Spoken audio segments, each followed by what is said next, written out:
Hi everyone, welcome back with me Coach Fikri di channel YouTube Globi, number one coaching for international competition.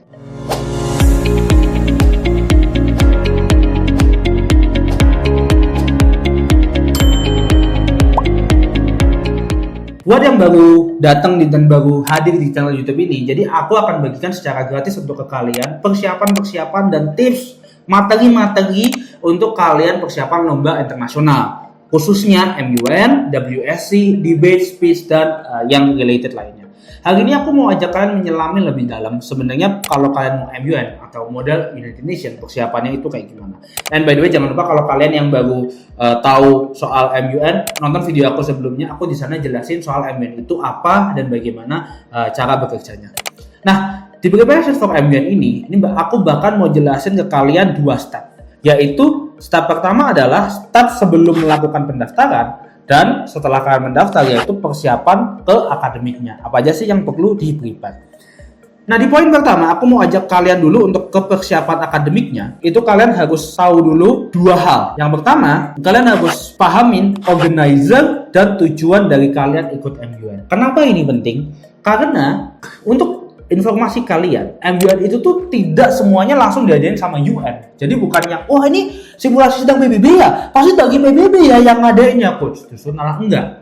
Ada 3 organizer dari MUN itu sendiri. Nah, yang pertama itu adalah datang dari educational institutions atau institusi pendidikan. Kayak gimana sih educational institutions itu? Contohnya itu kayak kalau di Indo ya itu ada UI, UGM, Universitas Pajajaran, dan lain sebagainya. Kalau di luar negeri, itu ada yang kayak Yale, Harvard, Oxford, Cambridge. Mereka itu punya educational institutions yang ngebikin MUN itu sendiri. Nah, yang kedua, itu ada yang namanya formal organization. Contohnya apa? Kayak Globi kita bikin sebuah MUN ya guys. Itu namanya adalah Global Millennial MUN atau GMMUN. Simpelnya, ini adalah MUN yang kita ada sendiri dan bahkan ini udah Puspresnas alias udah terkurasi Pusat Prestasi Nasional alias Kemendikbud. Jadi udah top banget. Sama yang ketiga itu diadain sama community.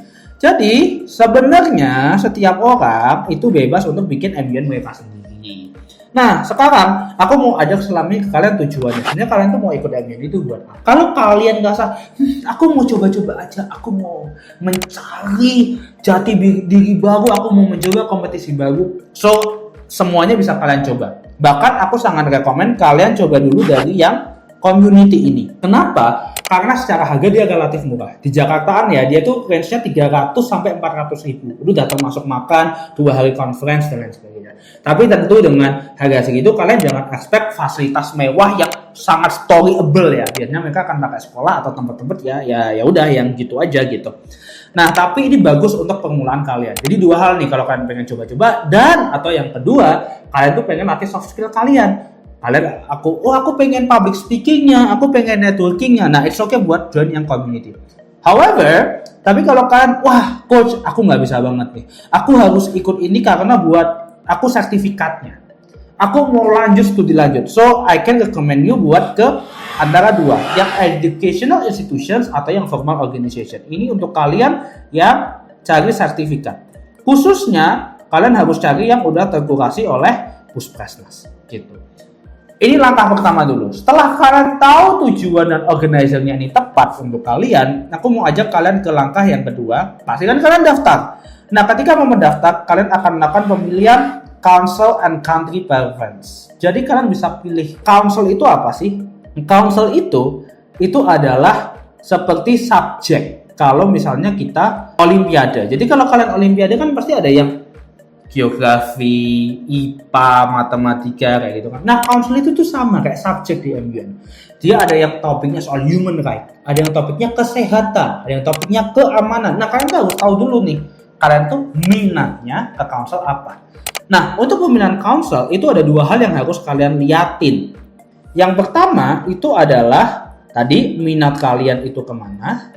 Yang kedua, kalian study plan-nya apa. Kalau kalian mau ikut kedokteran atau pengen lanjut ke kedokteran, berarti council yang bisa kalian pilih adalah WHO alias World Health Organization, karena ya itu yang bahas soal kedokteran. Tapi kalau kalian misalnya lebih ke aku pengen ke HI Kak, hubungan internasional. So I can recommend you yang topiknya lebih ke keamanan, contohnya UNSC atau DISEC, atau topiknya ke human right, United Nations Human Rights Council, UNHRC, atau konsel-konsel seperti UNICEF, UNESCO itu juga oke. Jadi, tiap study plan itu konselnya beda-beda dan tiap minat pasti akan beda-beda. Nah, ini juga penting ya, karena kalau kalian pengen melanjutkan studi kalian dan atau kalian ingin maksimal di sini ya, ini pilihannya. Nah, baru yang kedua, kalian pilih country-nya. Nah, country ini penting ya, karena country ini menentukan kalian itu ketika MBA nanti kalian tuh bisa posisinya bisa oke atau enggak. Nanti hubungannya sama awards ya guys ya gitu. Jadi kalian udah tahu nih organizer yang kalian pilih apa, tujuan kalian apa, kemudian kalian udah pilih council country preference yang tepat. Nah, hal ketiga yang harus kalian perhatiin adalah timeline ya teman-teman. Hati-hati sama timeline ini. Jadi banyak MBA itu yang timelinenya berdekatan. Jadi jangan sampai kalian ambisius banget, wah aku pengen banget ikut MBA. Ternyata antara MBA kalian yang satu sama MBA yang kedua, bedanya cuma 1 minggu. Nggak oke guys, karena persiapannya jadi nggak maksimal. Rekomendasi aku adalah kalian ikut MBA itu 1 kali per bulan ya. Kalau lebih dari itu, aku nggak yakin persiapannya maksimal sih. Jadi 1 kali 1 bulan aja, tapi kita fokus ke quality-nya. Jadi 1 kali MBA tapi jual banget. Persiapannya oke, research matrix-nya oke, dan lain sebagainya. Nah, kalau kalian udah perhatiin level timeline-nya, kalian juga harus hati-hati juga dengan level of MUN-nya. Aku mau tekanin di sini nih. Nah, level of MUN, aku itu bagi menjadi 4 teman-teman. Yang pertama itu yang level lokal, yang kedua itu level nasional, yang ketiga itu levelnya adalah medium internasional, yang keempat itu levelnya high internasional. Nah, ini definisi dari aku ya, menurut aku ya gitu. Lokal itu ya berarti yang levelnya masih di kawasan lah, misal levelnya masih di Jakarta gitu. Biasanya yang diadain sama community atau sekolah-sekolah. Level nasional ini yang biasanya diadain sama univ-univ, karena dia punya banyak delegates yang lebih nasional. Misalkan di Jakarta ada yang dari Medan, dari Sulawesi, kalian di Jogja ada dari beberapa daerah lain. Nah, medium internasional ini yang internasional tapi kawasannya nggak banyak. Biasanya misalnya dia masih di level Asia aja gitu. Kalian ikut MN yang di Malaysia, yang di Thailand, nah itu tuh banyak yang masih di orang-orangnya itu level Asia, walaupun ada MN yang di Singapura khususnya itu udah levelnya high internasional. Nah, kalau yang high internasional ini yang udah global banget. Kenapa ini penting? Gini, karena kalau kalian ikut MUN, misalnya aku mau ikut Global Millennial MUN, GMMUN. Nah, GMMUN itu levelnya di medium internasional teman-teman. Jadi dia itu banyak dari berbagai negara, tapi dominannya masih di Asia. Nah, boleh nggak? Boleh dong, boleh banget. Tapi kalau kalian masih pertama kali, terus habis itu langsung ke sini, ya jangan kaget kalau langsung kompetitifnya tuh tinggi. Jadi saran aku bahkan sebelum kalian ke medium yang internasional yang di Asia ini, kalian selesaiin dulu. Yang lokalnya kalian ikut sekali, nasionalnya ikut sekali, baru ikut yang ke sini.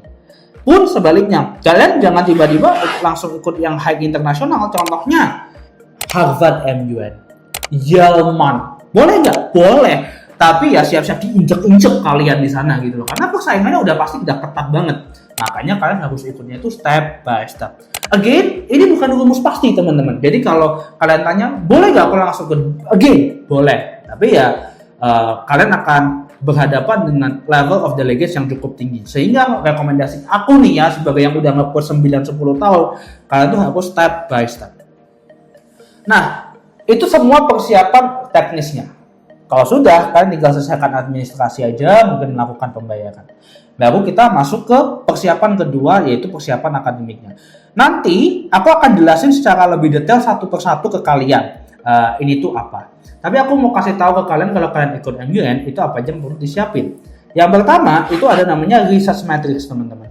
Research matrix ini apa sih? Research matrix ini simpelnya ya, ini adalah summarize dari topiknya atau summarize dari counselnya. Jadi di sini kalian udah nge-summarize topik-topiknya apa aja, aku persiapan apa aja. Nah, ini aku kasih contohnya nih di sini.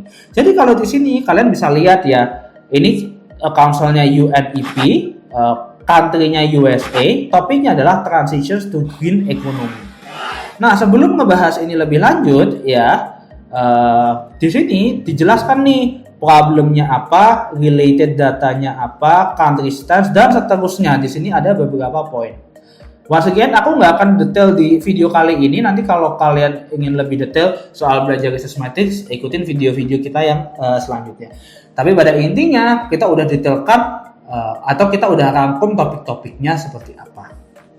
Nah, ketika Resistmatic udah siap, baru kita mulai persiapan kedua dan yang penting dan wajib banget yaitu position paper. Kalau tadi Resistmatic itu bentuknya masih ke tabel, position paper ini bentuknya lebih ke paragraf atau simpelnya lagi ini tuh lebih ke short essay. Jadi di sini kalian tuh bisa dapet tuh rangkumannya tuh dalam bentuk esai yang mana kalian bisa jadiin buat bahan speech kalian juga. Bentuknya kayak gimana sih coach? Nah, ini adalah bentuk dari position paper-nya. Dan sekali lagi ya, aku nggak akan bahas lebih dalam. Kalian subscribe, nyalakan lonceng notifikasinya. Nanti kalau aku upload video soal position paper, jadi kalian juga bisa tahu juga. Nah, ini tuh position paper ya. Di sini kalian bisa lihat, di sini ngejelasin beberapa hal seperti topiknya dan juga nanti ini solutions-nya. Dan solutions ini adalah yang utama, yang paling penting. Nah, next ada namanya motion list prediction. Jadi, kita akan bikin prediksi dari subtopiknya. Kita memprediksi apa aja sih yang akan dibahas di council atau dibahas di MUN-nya. Contohnya itu seperti ini. Jadi benar-benar nih kita coba udah bahas. Ini kan topiknya soal migrant nih contohnya. Di sini ada bahas nih definition of migrant, the difference between migrant, refugee, asylum seeker dan lain sebagainya. Nah, di sini kali kita siapin bahan-bahannya juga. Ini will be very powerful. Nanti kalian ikutin video soal prosedur MUN, aku akan jelasin kenapa kok ini jadi penting. Nah, baru yang terakhir itu adalah solutions mechanism. Kita harus nyiapin yang namanya detail dari solusi kita. Detailnya seperti ini. Jadi ketika kalian punya solusi, misalnya di sini kan aku punya Child Protection Monitoring Task Force (CPMTF). Nah, topiknya child labor ya. Di sini aku jelasin dengan metode 5W plus 1H, yaitu who, what, when, where, why, dan how. Ini adalah 5W plus 1H yang dimana kita secara spesifik ngejelasin soal solutions mechanism itu seperti apa.